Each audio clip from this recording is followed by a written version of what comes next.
欢迎回到江峰世界，朋友们好。按照墙外的爆料，今年4月，胡春华已经接任习集团临时清算组组长。这个小组眼下办的就是清理老习的人和案，哪些旧部要处理，哪些案件要重开，哪些口供和档案能继续往他身边追。可问题恰恰出在这里，案子办得越深，胡春华手里攥着的人、档案和干部处置权就越多。等到胡锦涛再把他推进政治局，这项临时清算任务就一步一步变成了接班资格。到时候全党都看得见，老习这摊烂账是胡春华收拾的，老习的人马是胡春华拆掉的，最危险最得罪人的活也是胡春华干的。那下一任总书记为什么不是他？这正是曾庆红最不愿意看到的局面。北戴河桌上他给清算划的边界很清楚，老习可以退，可以定成非法连任，蔡奇、王小红这些直接替他办事的人也可以交出一批。但这把刀不准顺着李克强的死、军队旧案和海外资金一路往下挖，更不准挖到曾庆红、贾庆林、张德江这些红色家族几十年的账上。因为胡春华一旦凭清算功劳上台，刀就未必停得下来。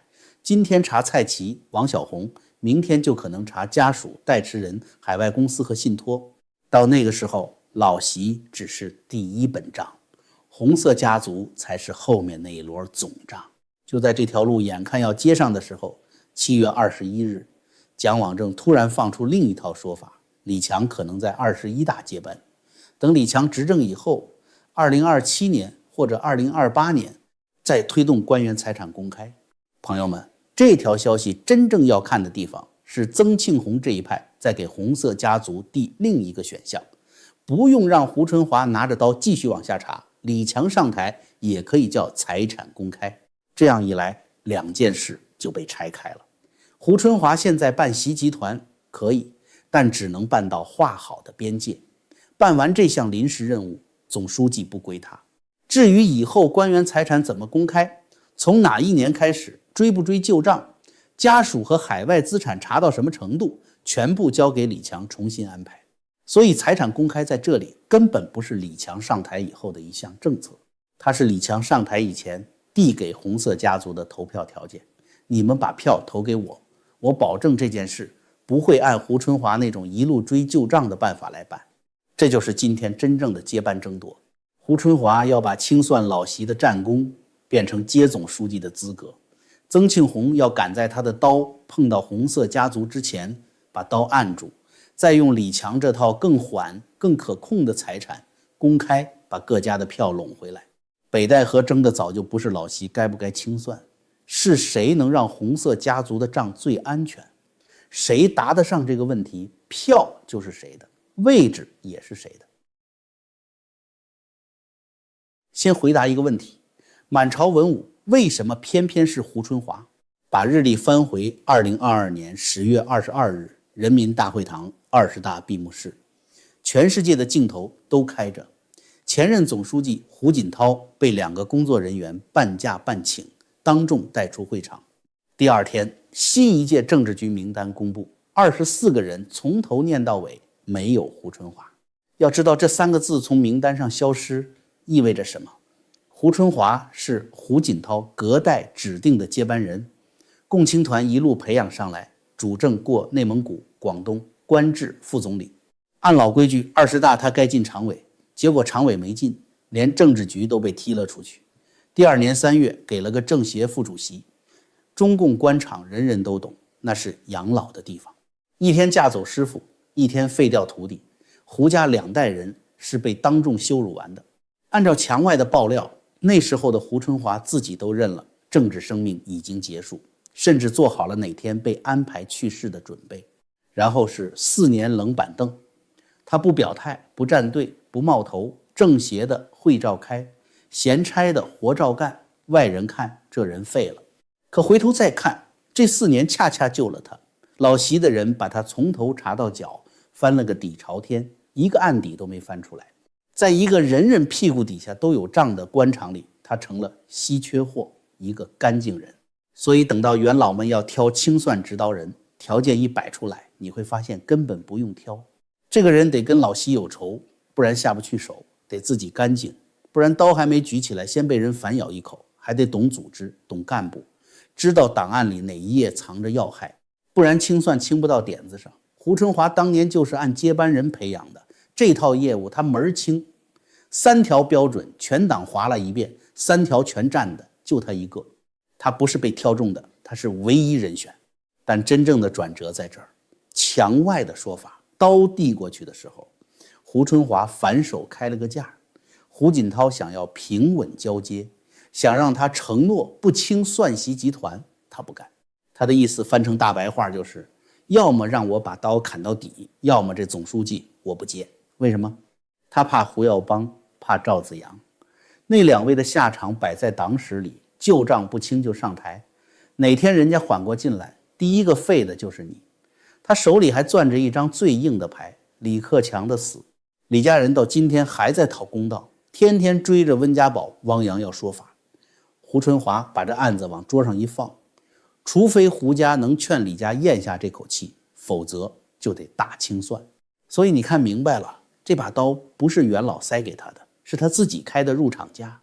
价谈完人就位，今年4月1日，胡春华正式接手习集团临时清算组，2个副手全是重量级，中纪委书记李希管抓人，中组部部长石泰峰管档案和帽子，抓人的管帽子的全配齐了。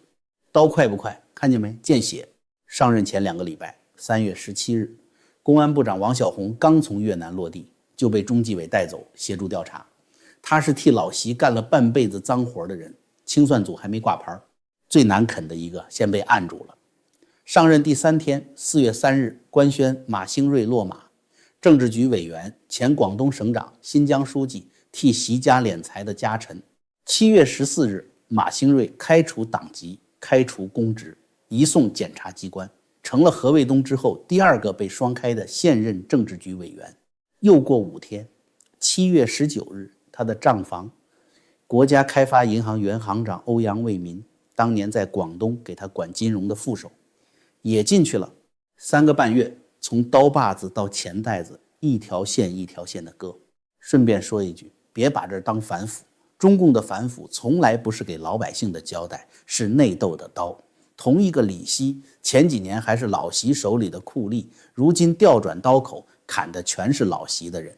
这场清算办得再热闹，老百姓也分不到1分钱，只轮得到隔着墙看个热闹。现在把这个人从头到尾看一遍，被当众废掉的接班人，查不出问题的干净人，把清算到底当接班条件的执刀人，4年前废掉他的人，如今躺在他的案板上。这样一把刀砍下去会有多深，可想而知。红色家族怕的也正是这个砍红了眼的刀，不认边界。曾庆红拼了老命要守的那条边界，后面到底藏着什么？墙外的账本上是这么记的：2025年5月，瑞士中美谈判桌上，美方往桌上推过来一份名单，中共官员家族在西方的资产清单，总数约20万亿美元。什么概念？跟全中国14亿人干1整年创造的 GDP 差不多大。这份名单最毒的地方不是数字，是分布。墙外的说法，名单上没有胡锦涛，没有李克强，没有胡春华，也没有张又侠。要清算的这一边，手是干净的。那大头落在谁家？曾庆红家、贾庆林家、张德江家，一家一个1000亿量级。这就是那条边界的真面目。曾庆红嘴上谈的是定性，是规矩，是党内团结，实际守的是这份名单。老习的案子往深了办，每一份口供，每一本档案，都可能顺着钱的线头，从习集团的账爬到这3家的账上。再看拿刀的人打算拿这些钱干什么？墙外的说法，胡春华20大被当众废掉那天，就下定了决心，要让权贵付出代价。他给自己开的单子是3样：公开官员和家属的财产，追回海外资产，再拿收缴回来的钱办全民的养老、医保、教育。您听听这个配方，把权贵的钱抄出来，分给底层换民心。200多年前，法国有个人就这么干过，叫罗伯斯庇尔，断头台从贵族一路铡下去，铡到最后谁的脖子都不保险。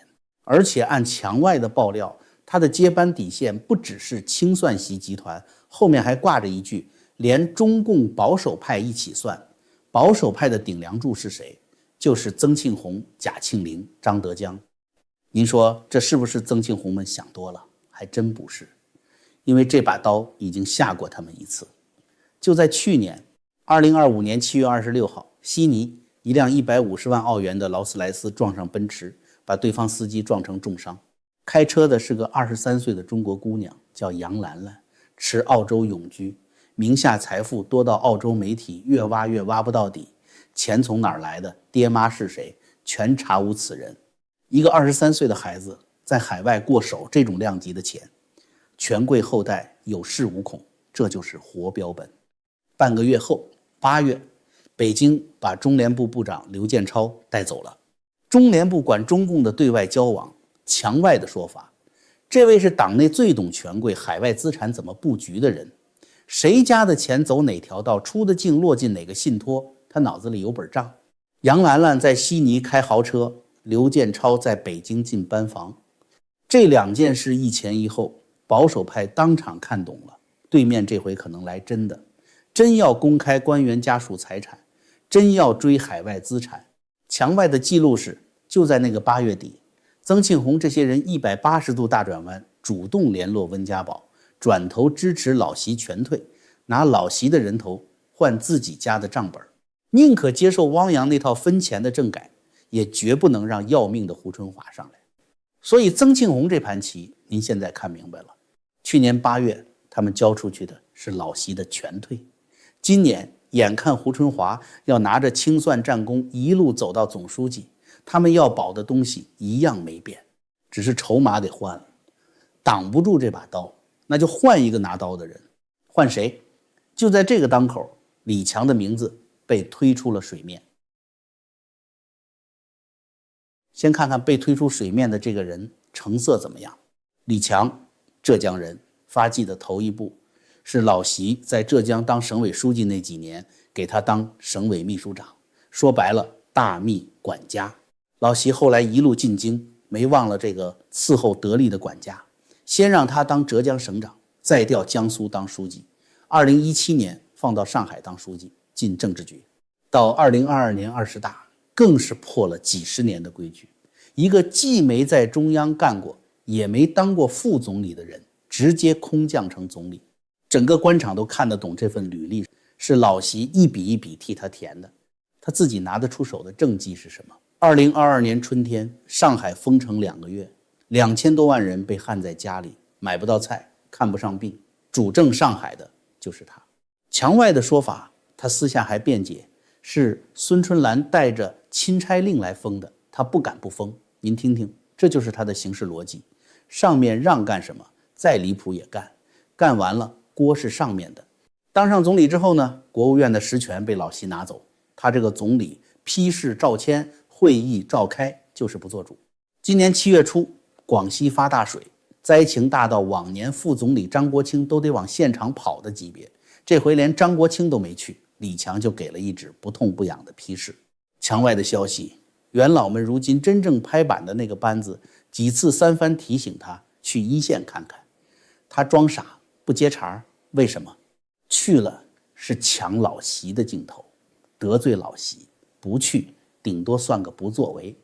两头一掂量，不作为最安全。连延续了30年的总理记者会都是在他手里取消的，少说一句就少错一句。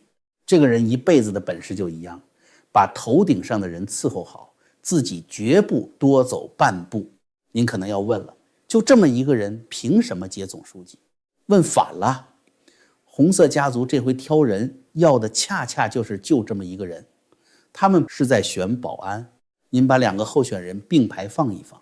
胡春华有血仇，有主意，有政纲，手里还攥着一个正在办案的清算组，这样的人上台，刀在他手里，砍谁砍多深他说了算。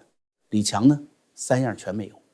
没血仇，他这辈子的荣华全是老习给的，连恨都不敢恨。没班底，浙江帮早做鸟兽散，国务院里数得着的亲信只剩一个秘书长吴正龙，墙外还在传，吴正龙自己都没准哪天被中纪委请去喝茶。梅正刚他的执政理念就是上面怎么指示他怎么批示，一个没有自己的刀也不敢铸刀的人坐上那把椅子，就只能靠抬他上去的人活着，这才是要害。胡春华要是上台，靠的是清算战功，他谁也不欠。李强要是上台，靠的是各家递上来的票，从坐上椅子的第一天起就欠一屁股人情债。债主是谁？财产公开就查不到谁，查谁？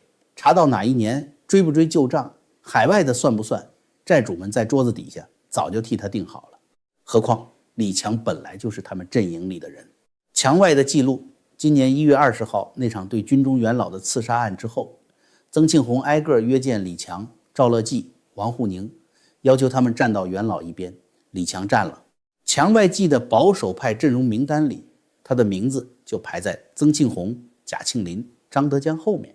更有意思的是，今年2月曾庆红开出的处理方案里还有一条，万一遇刺的2位大佬救不回来，就让蔡奇、李强、陈希出来担责任。您品品，半年前李强还躺在曾庆红可以交出去顶罪的名单上，半年后成了他推出来的接班人。这张牌从头到尾看的就不是人，是用途，能扔的时候是弃子，能用的时候是棋子。现在再回头听蒋网正7月21号放的那套话，李强21大接班，2028年推财产公开，每个字都对上了。翻译成大白话，财产公开这事挡是挡不住了，政治正确摆在那儿，谁反对谁自爆，那就换个思路，不挡牌换发牌的人，同样4个字，2种刀法。胡春华的财产公开是抄家，从家属查到信托，从境内追到海外，查完还要把钱收回来分下去。李强的财产公开是体检，自己人给自己人做体检，哪年开始查，往前追几年，报告怎么写，商量着来。老百姓听财产公开这4个字听了30多年，回回只打雷不下雨，这一回雷是真要落地了。可落下来是抄权贵的家，还是给权贵开一张查无异常的体检单，就看北戴河这张桌上最后谁点头。可李强这套方案有一个致命的破绽，他撞在了一堵墙上，这堵墙还是共产党自己用自家的党纪和党报花了半年时间一块砖一块砖砌起来的。墙上刻着7个字，新官必须理旧账。先给您交个底，中共官媒的规矩，版面金贵，一句口号能见报，就不是白说的，能连着半年反复说，越说规格越高，那就不是宣传了，那是部署。您把理旧账这3个字在官媒上的行走路线捋一遍，就知道这盘棋下了多久。2023年修订《中国共产党纪律处分条例》第130条里悄悄加了一款，翻成人话，前任留下的问题只要归你管，你装看不见往外推，出了后果处分你。这是埋刀。2025年12月31日人民日报开枪，文章标题就叫新关要过好理旧账这一关。一年的最后一天登这个是给来年定调子。今年2月中央纪委网站跟上，新官不理旧账属于违反工作纪律，第130条现成伺候，纪委开始教全党怎么用这款条例了。5月28日新华社发时评，新官要善于理旧账，把话挑明了，绑在换届上。眼下市县乡班子正在换届，理旧账不是可做可不做的选择题，而是法规制度要求的必答题。什么叫必答题？不答你就出局。6月人民日报干脆开启连载，树立和践行正确政绩观系列一路排到第9篇。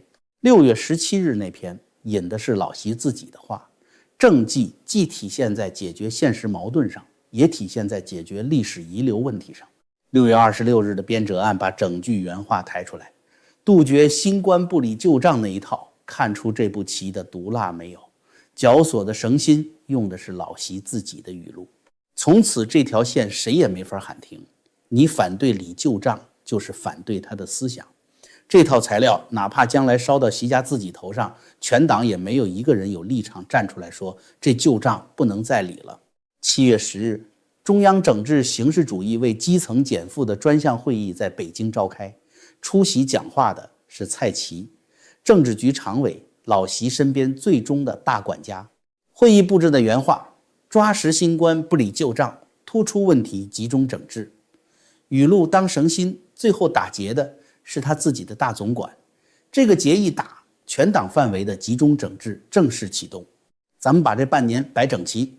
2023年埋刀，12月31日党报开讲，2月纪委定性，5月28日绑定换届，6月连载9篇，抬出语录，7月10日常委布置整治。6级加码，全是中央信源，每一级都带着日子。在中共的宣传机器里，这套动作只有一个名字：政治运动的起手式。现在把这堵墙和李强那张牌放到一起看，2027年起算的意思就是把2027年以前的档案封箱。可那些档案不是空气，全国各地的巡视报告、审计底稿、立了案没办完的卷宗、烂尾项目的台账，全在柜子里躺着。按共产党自己刚刚宣讲了半年的纪律，谁接了位子，柜子就归谁管。开不开柜子不是他的自由，是他的职责。不开就是第130条，违纪处分。这就是李强方案没法自圆其说的地方，根本不用温家宝开口，随便一个县里的干部都能问出来。我们县换个县长，前任欠农民工的工程款，纪委逼着新县长还，说这是必答题。一个镇的烂尾楼，新书记装看不见都要被立案。怎么到了最高那把椅子上，13年的账把新制度推迟到2027年，再删掉追溯条款，就能整箱封存？这规矩到底是党的纪律，还是一根只捆基层的绳子？绞索已经挂好了，绳心是老习自己的话，结是蔡奇亲手打的，绳圈就悬在总书记那把椅子的正上方。现在就看哪个人把脖子伸进去，还想喊一句以前的账跟我无关。这半年的党报就是提前给他备好的。独裁者的梦想不需要别人打醒，他们自己会哭醒的。咱们下期再见。